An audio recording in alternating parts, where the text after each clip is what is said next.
And I just feel like my bowl of meat could win on your competition. What are we talking? Taco seasonings? Are we cooking it in tallow, ghee? So I mix it up. So lately, my latest has been a big bowl of like venison and liver and organs. And then I'll put... We're going deer meat? We're going deer meat. God. This is a weight loss hack. Okay. And then I put raw cheddar cheese on top with raw farmer's market honey. There's nothing better. And if you want hot sauce?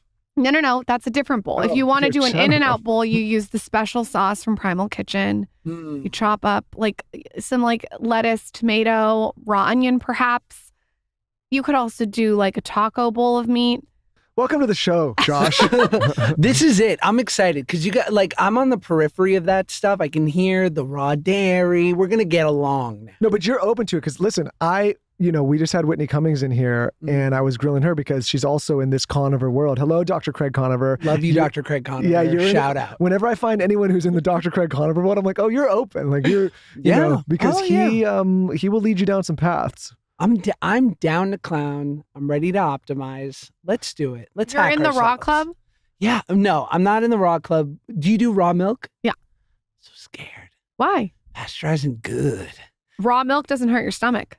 But doesn't it, maybe it has like diphtheria. What does it carry? Botulism? I have been drinking it my entire family for the last 2 years and I will never go back. It is so good. You got to get it from like a reputable farmer. Sure. You want to know where you're getting it But from. Josh, I will say, like, the Wall Street Journal did this whole piece. It was kind of, it was like look what these crazy people are doing. Lauren was featured in the article. I was like, you were? I was like, look, Dad, we Muscle. made the Wall Street because it's like the thing, Any press. of all the things that have happened in our lives. And I was like, what's my dad gonna be impressed? The Wall Street Journal. I'm like, we ever make the Wall Street? I'm like, hey, Dad, look, we made it. You know what's good? Raw milk ice cream. Yeah. Raw milk in your coffee, little protein, little carb, little sugar before a workout. Great weight loss hack. Have you heard about the egg yolk in coffee before? I'm This is big. I'm into it. Tell me about it. It's just egg yolk, a little bit of sugar, maple syrup, and your coffee. Boom. Sounds whip actually it pretty up. good. I mean, it just makes it creamy. They make cocktails I'm with going eggs. to make this on my stories and tag you. These two. That sounds amazing. I bet it's good. I tried it, got a little bit of the egg white in it. Kind of gross. But next time, I think you just have to be very careful to just do yolk. Okay, so it's only yolk. It's not the white. But if you have like a gin sour or a whiskey sour, they'll shake egg whites into it and you probably not notice that. It just makes it that like kind of like cloud texture. But That's Josh, what But if you're- you added raw milk to the egg? I'm open to the raw milk. It just scares me. And I'm a city boy. I'm in LA. So I don't know. Otherwise, I'm going to have to like sell my firstborn to Erewhon to buy like one pitcher of raw milk for what, $40? It's probably very expensive. It's one of those things that, sorry, Michael, I just don't look at the price. Before Some girls buy handbags, shoes. I like my raw milk. I have a feeling now, like when Lauren gets excited about taking people down the rabbit hole, we're gonna go down the rabbit hole. But before we go down the rabbit hole, let's go back with you a little bit. I'm sure many of our listeners are aware of you, fans of you. But when you think back, what was your first, like, what age were you when you first started getting into this whole wild world of entertainment? Well, I was 9 years old doing stand-up Wow. comedy in New York. Wow. So Wait. I know. Hold on. It should have come with like a membership to therapy. You don't just be 9 years old and do stand-up comedy. What comes before that to get you to that place? No dad. No, I'm kidding. I'm like, what? It's true. Is that actually true? Yeah, I mean, I had a single mom. I was an only child. We were sort of like, I always used to say my friends with traditional families were like a corporation and my mom and I were like a startup. Okay.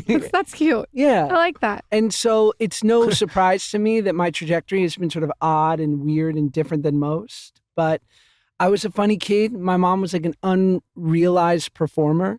And so as soon as she saw that I had like a small affinity for it, she basically just poured jet fuel on it. And so it began. So how do you get on the comedy stage? She like made some puppeteering moves behind the scenes? There's a newspaper for actors called Backstage, and Okay. it's very popular in New York, and it kind of has all like the castings. So if there's like a theater call or you want to be a swing dancer in the new Hamilton production, like here's where the audition is, show up at this time.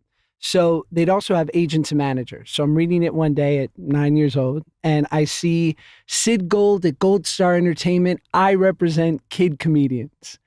And I went and met him in Times Square. Shout out Sid Gold. He's still very much with us. Love you, Sid. Adopt me, Sid. And he's like, if you get a comedy act together, I will put you up on stage. What's And, a joke you're telling at 9? oh, man, awful, hacky bullshit. Not good. Give us an example. Like, I don't remember. I blocked it out. It's like- It was all terrible, but it was. what were the themes? Was it like just I made fun of my mom. I made fun of kids at school. I did impressions. I did observational. What's the deal with school lunch? No, I don't know. Just terrible. But I was shticky, and it kind of was funny, and there was a novelty that I was young, and so I start performing, and now I'm like getting snuck into Catch a Rising Star, Stand Up New York, Gotham, all these famous stand-up clubs, like at 11 o'clock at night because they don't want to lose their liquor license. So when this starts happening, was it sort of like a tumbleweed where you just got more and more and more and more? Yeah, I went to performing arts high school. I got like representation. It was just sort of like being around it through osmosis. I kind of, found a bit of success. how do you contextualize that as such a young person? Like, how do you, even now, you start to see young people, but they're, in their 20s or whatever it is. Like when you're that age, how do you even begin to contextualize all of this around you and manage it? Contextualize it in the sense of I look back at it now as a parent and go, that's nuts. Yeah, that's what I'm thinking about. Like if my child in 4 years or 5 years starts, like that would seem insane to me. If I think about it, like if you were a 10-year-old and you just really wanted to work at Chili's, it would still be ridiculous, right? Like, Right. no, I just want to serve margs and make people happy. And like, I'm really into sampler platters. Like you would still be like, bet Johnny, like when you're 16, you can get a Mhm. weekend or a afternoon job, but not right now. But again, we had this people always, of course, ask me, and I'm sure they ask you guys, like, are your kids going to follow in your footsteps? Would you want them to, become entrepreneurs or become an actor? And I say, I want them to be happy, but I just don't see them. They didn't have the same set of circumstances weighing in on where they were in life at the time that I was. Because if I had had a very sort of rock stable home, I don't think I could have moved to California to be on a TV show. How did your mom manage protecting you in the crazy wild industry? Like how does she even know what to do? Because now I feel like we've like seen a bunch of shit and Sure. social media has exposed a bunch of shit. How does your mom at 9 years old know what to do? I don't know. I remember in early on, there was sort of like, I would go to these castings in New York where you would be like amongst, 150 kids who all look like you. And you're there for 3 or 4 hours just waiting to go in and spend like 5 minutes for your audition for some, fruit juice ad or some toy company. And I think thankfully, there was always this part of her that was like, you want out, we're out. Like, you want to go, let's go. Because she's like, I realize that this sucks. And so I think she allowed me to sort of drive the ambition side of it. And it gave me a lot of self-confidence and whatnot. I think I was lucky in that sense. But I think I was very lucky in that way, for sure.